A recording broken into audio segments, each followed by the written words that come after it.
I started playing in like 79.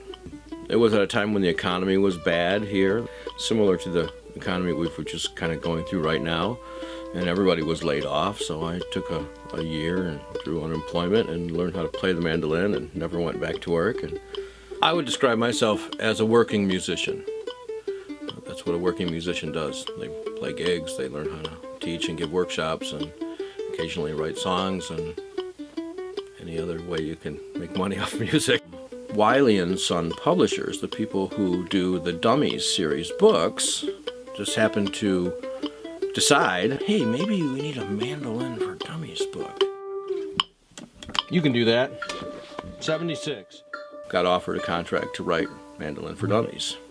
As a teacher, that has completely put me in a different place. I got my first guitar when I was 4, and that's when I started trying to play.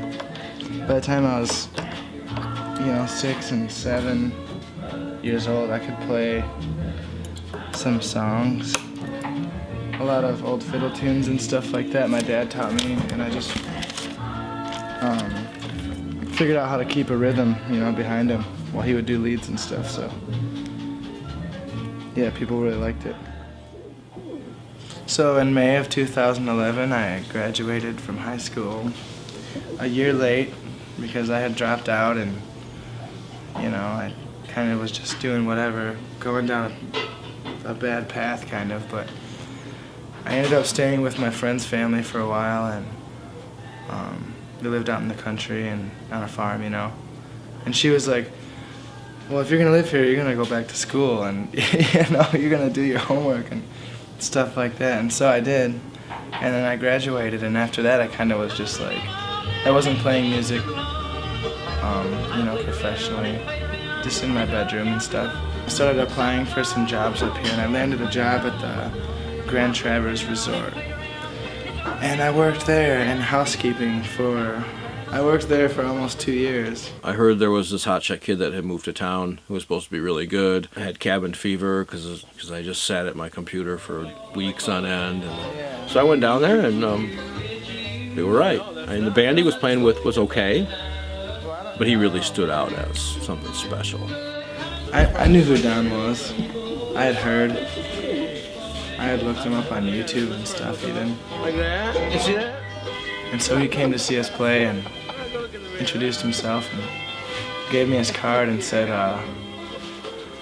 well, we should jam sometime. And I said, all right. And he said, well, I'm not going to call you if it doesn't involve money. So I had no band, but a gig booked. So I called Billy, because I had met him at the coffee shop a couple months prior to that, and I said, hey, I want to play Saturday night? I got a gig. Well, he goes, well, yeah, I guess.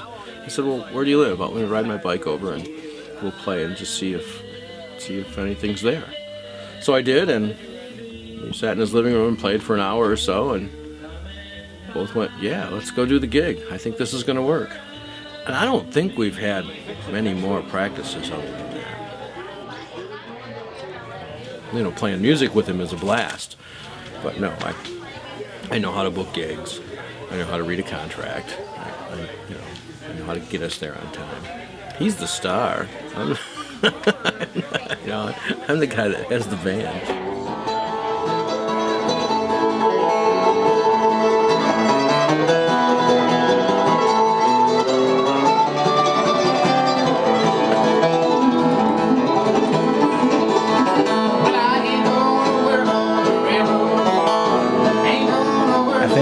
First or second time we got together, I said, well, do you ever sing? He said, oh, you don't want me singing,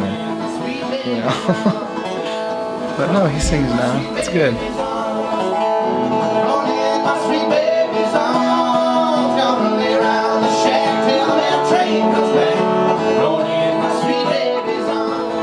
The way we dress when we play, the fact that I'm learning how to sing those high tenor parts, that's all new to me.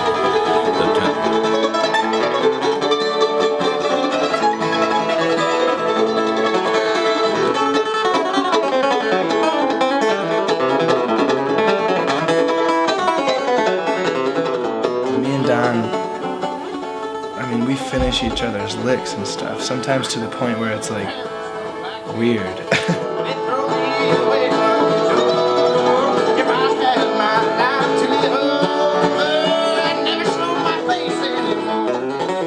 It's a musical conversation, you know? And so when we get into that zone and we're just kind of on fire, it's like, it's almost like we're in the same thing, like we're thinking the same and playing the same, and just like, I can't explain it. The only person I've ever had anything like that with is my dad.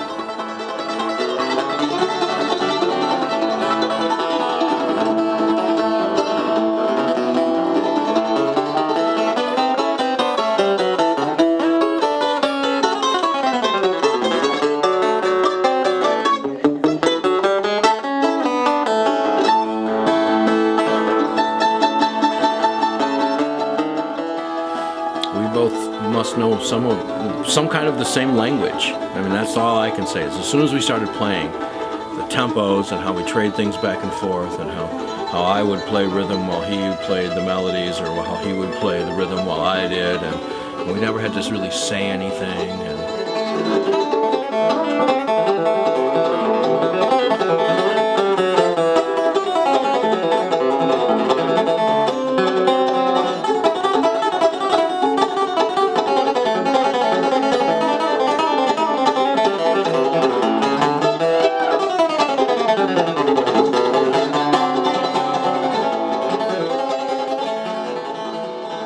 Still working as a working musician, but it's a different genre.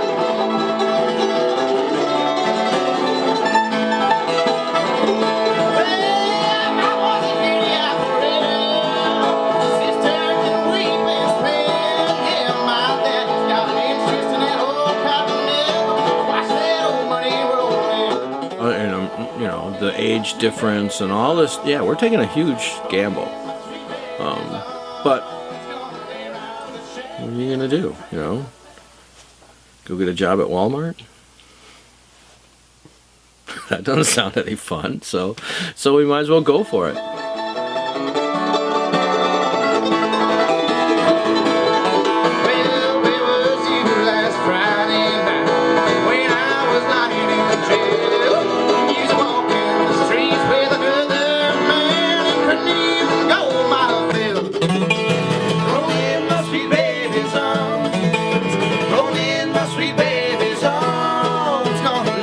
You can't just play music with everybody, no matter how good they are. You know, I've played music with people who are amazing musicians, and it's just like, for some reason, it just doesn't work. You don't think the same musically, or, you know, something like that.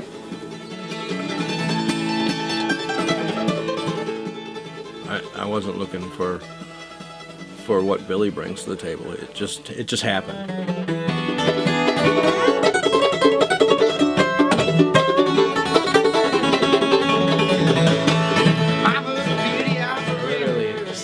It's funny because he can't explain it either, I don't think. It's weird. It just happens.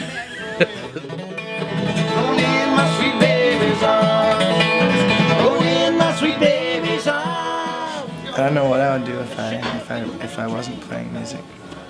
It's changed me a lot, you know, for the better. I used to really be I don't really want to say I was like a bad person or anything, but I was like, I mentioned earlier that I was going down a bad path, and I don't know, I think the music kind of pulled me out of it, because I have to focus and stay busy on something, and you know, I just want to do good.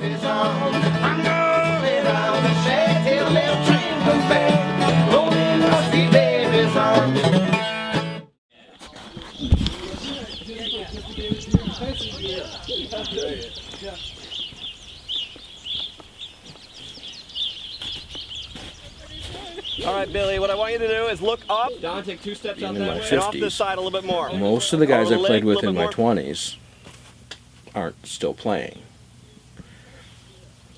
I am, so you know, after a while, as people fall away, you end up being the most experienced guy around by default, because everyone else gave up. So, I think that's a really big part of following your dream and being a successful artist is just don't give up. Just keep doing it. Because if you give up, you know what's going to happen. You'll get a day job, and you're gonna wish that you hadn't.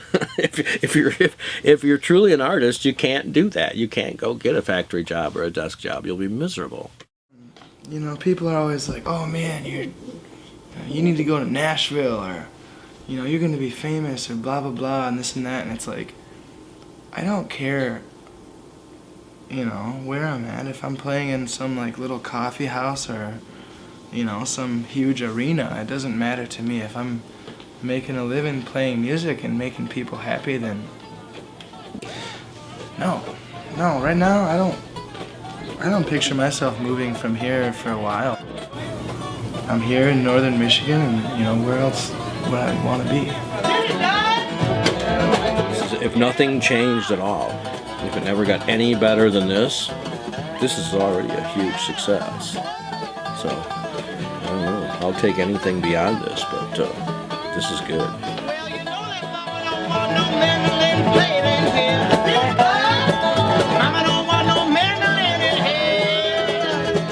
When I get into a situation where there's a banjo and a fiddle and everybody's jamming at a festival or something, if somebody hits a run on the banjo or the fiddle sounds just right, I get deja vu. Like I get this weird,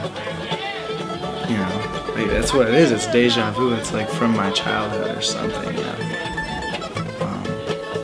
It's really great.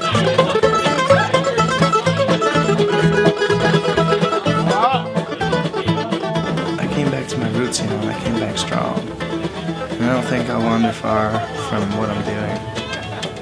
Again, I really love this music. And I think a lot of other people do too.